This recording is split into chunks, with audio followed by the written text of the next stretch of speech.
अब हम चलते हैं मथुरा की ओर। कंस को हमेशा यही विचार आता है कि वो कृष्ण को हम कैसे मारें, और नारद जी को भी चिंता हुई कि प्रभु तो धर्म की स्थापना के लिए आए हैं। धर्म संस्थापनार्थाय संभवामि युगे युगे, परंतु ये तो माखन मिश्री में इतने भूल गए हैं कि अब इस कंस का उद्धार करने का विचार ही नहीं बना रहे।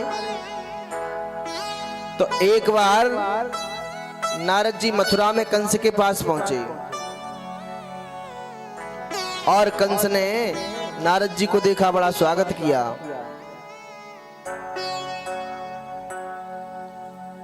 और सुंदर आसन पर बिठा करके पूछा,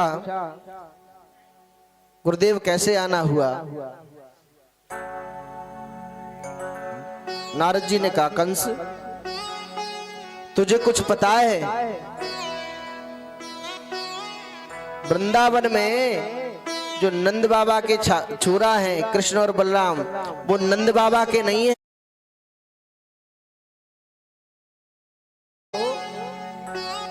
बोले वसुदेव जी ने तुम्हारे साथ में छल किया है। वो देवकी वसुदेव के ही दोनों पुत्र हैं, वसुदेव जी के दोनों लाला हैं। जैसे ही कंस ने सुना तुरंत तलवार निकाली और देवकी वसुदेव को मारने के लिए तैयार हो गया। नारद जी ने कहा, कंस मैं तो तुझे मूर्ख समझता था, पर तू मूर्ख नहीं, तू तो महामूर्ख है। क्यों? अरे वसुदेव और देवकी को मारने से तुझे क्या मिलेगा? तुझे मारना है तो उस कृष्ण को मार। वसुदेव देवकी को मार देगा तो कृष्ण तुझे नहीं छोड़ेंगे। पूछा, गुरुदेव क्या करना चाहिए, कैसे उनका वध करें? नारद जी कहते हैं, तुम धनुष यज्ञ का आयोजन करो और अक्रूर जी को वृंदावन में भेजो। क्यों? क्योंकि अक्रूर जी कृष्ण के काका लगते हैं। उनके साथ में नंद बाबा कृष्ण बलराम को भेज देंगे। धनुष यज्ञ का आयोजन देखने कृष्ण बलराम आए और यहीं उनको मरवा देना। कंस ने कहा, गुरुदेव आपने हमारी पूरी समस्या का हल कर दिया।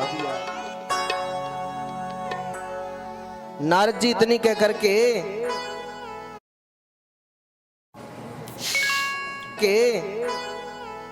सीधे पहुंचे श्रीधाम वृंदावन में। क्योंकि अक्रूर जी कृष्ण से यज्ञ का आयोजन करो और अक्रूर जी को वृंदावन में भेजो।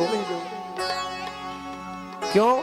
क्योंकि अक्रूर जी कृष्ण के काका लगते हैं। उनके साथ में नंद बाबा कृष्ण बलराम को भेज देंगे।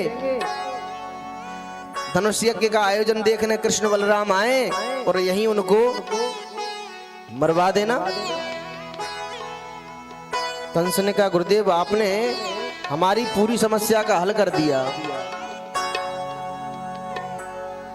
नारद जी इतनी कह करके सीधे पहुंचे श्रीधाम वृंदावन में। भगवान गौचारण करके लौट रहे थे। नारद जी ने जैसे ही भगवान का दर्शन किया, प्रणाम किया, हाथ जोड़ करके निवेदन किया, सरकार अब हमारी एक ही इच्छा है। क्या? कि आप जल्दी से जल्दी कंस का उद्धार करो। भगवान मुस्कुराए, वाह नारद जी, अभी हमारे मामा से कह करके आए हो कि कृष्ण को मार दो और हमसे आकर के कह रहे हो कि अपने मामा कंस को मार दो। नारद जी ने कहा, सरकार आप तो सब जानते हैं, जिसमें जगत का कल्याण हो आप वही करेंगे। इधर कंस ने अक्रूर जी को बुलाया और अक्रूर जी ने आकर के पूछा, राजन कहिए आपने क्यों बुलाया? कंस ने कहा, अक्रूर तुम वृंदावन चले जाओ। देखो अक्रूर,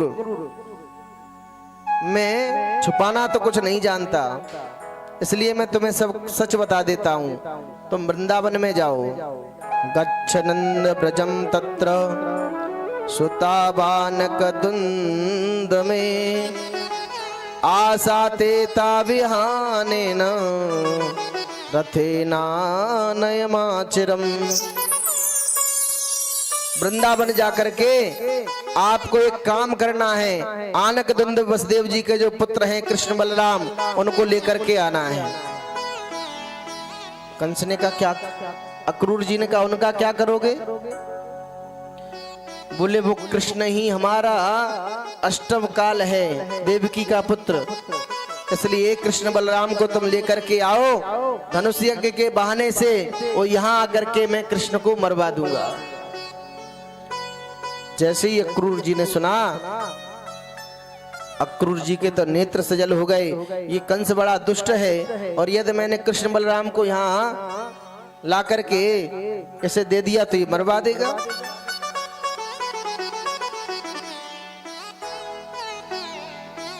अक्रूर जी मौन हो गए।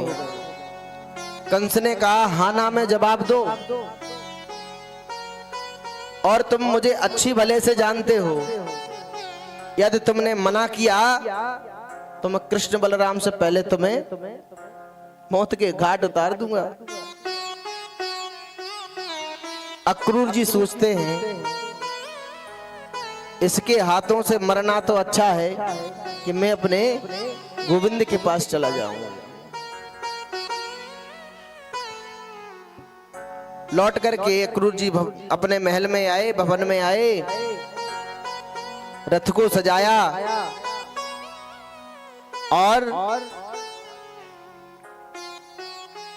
रथ को लेकर के ब्रज की ओर बढ़े हैं।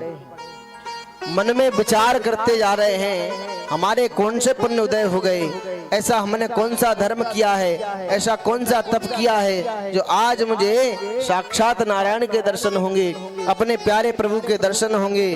किम मया चरितम भद्रम किम तप्तम परमम तपा किम बातायरपहदे तत् अद्रक्षाम्यद्य केशवम। आज मुझे गोविंद का दर्शन होगा। अरे बड़े बड़े मनीषी दर्शन के लिए तरसते हैं, आज मैं उन प्यारे प्रभु का दर्शन करूंगा।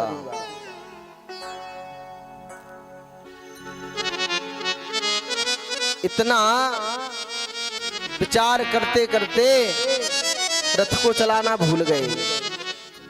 सुबह के निकले अक्रूर जी और शाम हो गई। मात्र 30 मिनट का रास्ता है मथुरा से वृंदावन का, और अक्रूर जी को 8 घंटे हो गए। मन में यही भाव आ रहा है ऐसे हमारे कौन से पुण्य उदय हुए हैं जो आज मैं उस परमात्मा का दर्शन करूंगा।